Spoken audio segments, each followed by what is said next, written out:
Mesdames et messieurs, bonjour. Très heureux de vous retrouver pour cette nouvelle édition du journal hebdomadaire de l'Agence vietnamienne d'information. Voici les titres que nous allons développer. Lors de la réunion périodique de mars du gouvernement, le Premier ministre Nguyen Thanh Dung a souligné la nécessité de concentrer les efforts pour redresser l'économie, régler les difficultés des entreprises et poser les bases d'une reprise de la croissance.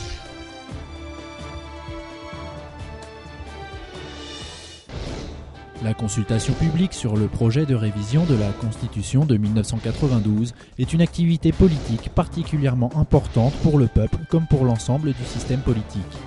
Elle est l'expression du droit de maître du peuple en matière d'édification du pays et d'un état de droit socialiste au Vietnam.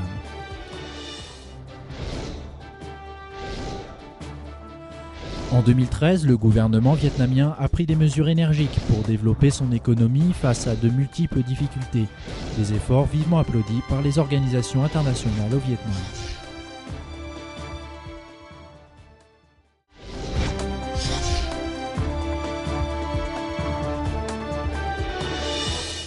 Le gouvernement a organisé les 28 et 29 mars à Hanoï une réunion périodique afin d'examiner la situation socio-économique du mois de mars et du premier trimestre de cette année. Malgré les nombreuses difficultés qui demeurent et une faible croissance au premier trimestre, avec seulement 4,89%, plusieurs indices économiques sont supérieurs à la même période de 2012. D'un point de vue global, il y a des signes positifs au niveau macroéconomique, ce qui pourrait déboucher sur une reprise de la croissance. L'indice des prix à la consommation en mars, l'IPC, a reculé de 0,19 points de pourcentage par rapport au mois précédent, après 7 mois de hausse successive. Sur le marché de l'immobilier, les membres du gouvernement ont demandé aux ministères et branches concernées de déployer rapidement les options et politiques d'aide dans l'octroi de prêts pour l'achat de logements à prix modéré. Ils ont proposé la possibilité de permettre aux étrangers d'acheter des logements pour y vivre durant leur séjour au Vietnam, une solution selon eux efficace pour résoudre les difficultés du marché de l'immobilier. Cependant, cela nécessitera un encadrement étroit.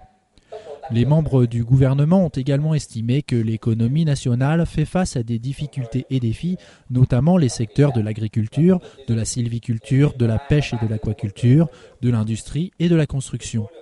En conclusion, le Premier ministre Nguyen Thanh Dung a demandé aux ministères, secteurs et localités de redoubler d'efforts pour mener à bien la résolution du gouvernement sur la stabilisation de l'économie, d'atteindre l'objectif de 5,5% de croissance fixé pour cette année, tout en maintenant le taux d'inflation à un niveau inférieur à celui de 2012.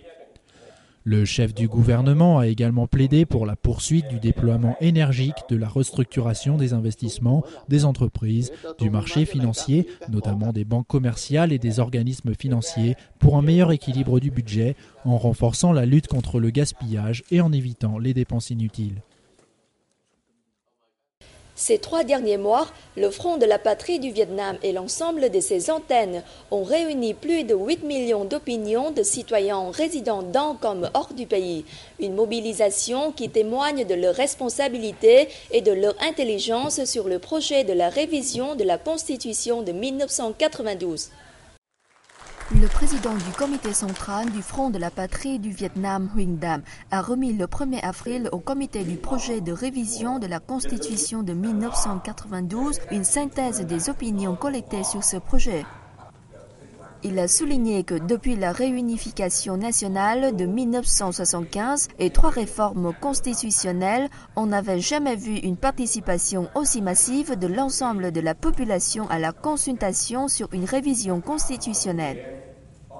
Le comité de rédaction du projet de révision de la Constitution de 1992 s'est réuni en 7e session plénière le 3 avril à Hanoï pour discuter de ce projet qui a été modifié pour tenir compte des opinions de toutes les couches de la population sans exception. Le président de l'Assemblée nationale, Nguyễn Sinh Hùng, a demandé au comité de rédaction de réunir toutes les opinions du peuple, de retenir un maximum de contenus intéressants, pertinents et conformes à la réalité dans la mesure où l'objectif est de recueillir la quintessence de l'intellect du peuple au bénéfice de ce projet. Il a indiqué que d'ici le 30 septembre, c'est-à-dire avant que le projet de révision de la Constitution de 1992 ne soit soumis à l'Assemblée nationale pour approbation, toutes les couches de la population devront continuer à apporter leurs opinions. Les organismes, organisations et localités de l'ensemble du pays ont pour mission de continuer le recueil complet de tous les avis des citoyens pour les envoyer au comité de rédaction du projet de révision de la Constitution de 1992. Les avis du peuple seront sérieusement étudiés et incorporés au projet avant que ce dernier soit soumis à l'Assemblée nationale. La conférence de promotion de l'investissement et du bien-être social dans la région nord-ouest 2013 a eu lieu le 3 avril à Tuyên Quang sous l'égide du vice-premier ministre Nguyễn Xuân Phúc, également chef du comité de pilotage de cette région. Le vice-premier ministre Nguyễn Xuân Phúc a souligné qu'attirer les investissements au nord-ouest est non seulement une option du parti et de l'État, mais aussi un choix stratégique de nombreux investisseurs. Il faut moderniser les axes de communication principaux, développer le réseau de transport, généraliser la formation professionnelle et encourager les transferts technologiques afin d'attirer plus d'investisseurs et améliorer le niveau de vie des habitants. M. Nguyễn Xuân Phúc a également souligné la nécessité de développer les services touristiques, bien exploiter les différentes formes de tourisme possibles dans cette région, vert culturel historique, et valoriser les potentiels de l'économie frontalière. Le Nord-Ouest comprend 14 provinces. Cette région où vivent de nombreuses ethnies minoritaires revêt une dimension stratégique pour la défense et le développement du pays. Elle recèle de nombreux potentiels industriels, comme par exemple dans l'exploitation minière, les matériaux de construction, l'hydroélectricité ou encore dans la transformation des produits agro-silvicoles. Malgré les difficultés en 2012, le Nord-Ouest a su exploiter ses atouts, améliorer ses infrastructures et créer un environnement plus favorable aux investisseurs. En février dernier, la région comptabilisait 2,47 milliards de dollars d'investissements directs étrangers. À cette occasion, la Banque d'État et les 4 banques commerciales ainsi que des groupes économiques ont signé un accord de coopération pour déployer une série de projets d'investissement dans le Nord-Ouest pour une valeur totale de plus d'1 milliard de dollars.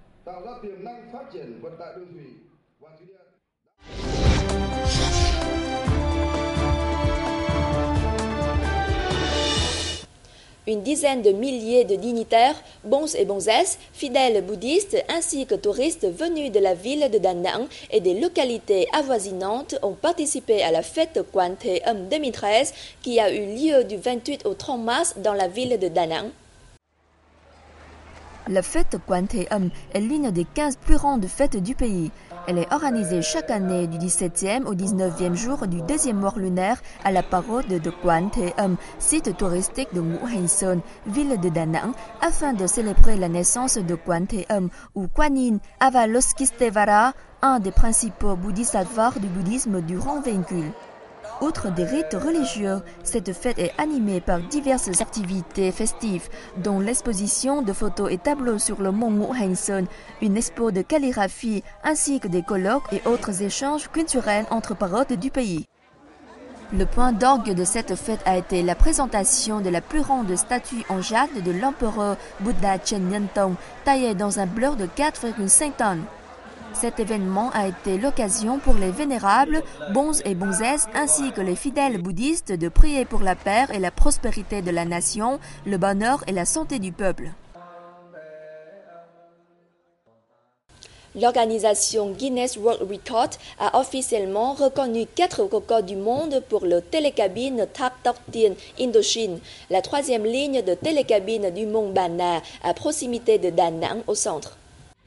Ce télécabine obtient le record du monde de longueur avec 5801 mètres, de dénivellation avec 1368 mètres, de longueur totale avec 11 587 mètres et enfin de poids avec 141,24 tonnes. Après plus de 400 jours de travaux, cette 3e ligne a été officiellement inaugurée et mise en service fin mars dernier à l'occasion du 38e anniversaire de la libération de Da Nang. Aux normes de l'Association mondiale des téléphériques, elle a été construite par de célèbres fabricants de téléphériques autrichiens et suisses. Cette ligne compte 86 cabines pouvant accueillir 10 personnes chacune, pour une capacité totale de 1500 passagers par heure grâce à une vitesse de 6 mètres par seconde qui permet d'accéder au sommet en seulement 17 minutes. D'un coût total de 30 millions d'euros, cette troisième ligne permettra de décharger les deux premières car la zone touristique du Mont Bana est devenue une destination très populaire. Pour preuve, elle devrait accueillir 1 million de visiteurs cette année. Bana est perché à 1487 mètres d'altitude, à environ 40 km à l'ouest de Da Nang. Cette station de montagne offre des paysages magnifiques et un calme bienfaiteur pour tous ceux qui sont lassés de l'agitation des grandes villes.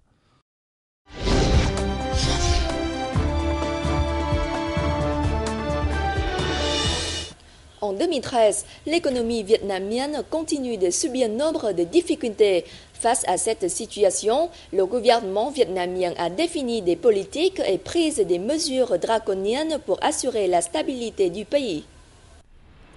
Les importants efforts déployés ces derniers temps par le gouvernement vietnamien ainsi que ces mesures nécessaires pour maintenir la stabilité économique et accélérer sa restructuration ont été hautement appréciées par nombre d'organisations internationales au Vietnam. En 2012, le Vietnam a réussi à stabiliser son économie et à ramener l'inflation à un seul chiffre. Le taux de change est relativement stable par rapport à l'année précédente. Les réserves de devises étrangères augmentent. La politique de baisse des taux d'intérêt du crédit bancaire facilite l'accès des entreprises au financement. La politique monétaire de rigueur a permis de maîtriser l'inflation, mais parallèlement a entraîné une baisse de la consommation intérieure et une augmentation des stocks de biens produits. Le ratio de créances douteuses demeure élevé et la majorité des entreprises ne peuvent toujours pas accéder au crédit bancaire.